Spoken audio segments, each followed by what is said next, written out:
Et non, on n'éteint pas un incendie en jetant de l'essence. Cessez le feu à Gaza, plus urgent que jamais. Et à chaque heure qui passe, plaide Antonio Guterres, le secrétaire général de l'ONU, décrivant Gaza comme un cimetière pour les enfants.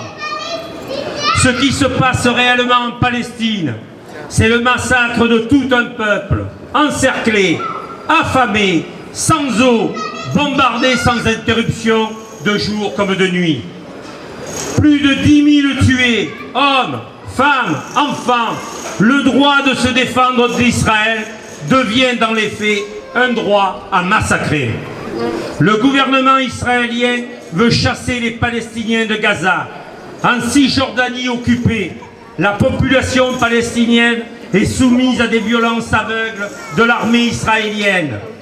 Mais pas que, aux offensives des colons armés qui tuent ou expulsent des habitants palestiniens démunis et seuls en leur volant leurs maisons et leurs terres, avec le soutien de tous les États alliés à Washington, dont celui de la France.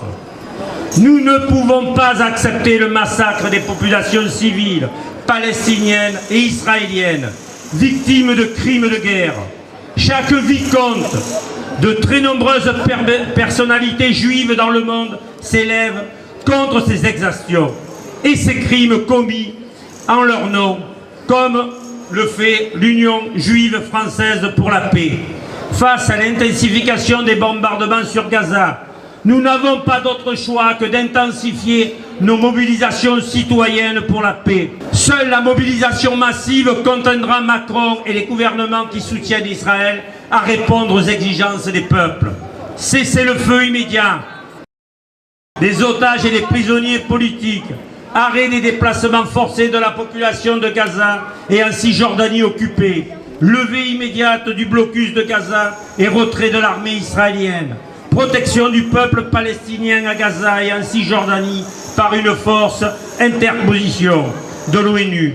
Des couloirs humanitaires adaptés aux besoins de la population. La reconnaissance de l'État palestinien par la France sur les bases des frontières de 1967 avec Jérusalem-Est comme capitale. Une paix juste et durable n'est possible que dans le cadre de la reconnaissance mutuelle des droits à exister des Palestiniens et des Israéliens et à la fin de l'occupation israélienne des territoires usurpés dans le respect de l'ensemble des résolutions de l'ONU qu'Israël bafoue depuis 70 ans. Merci de votre écoute.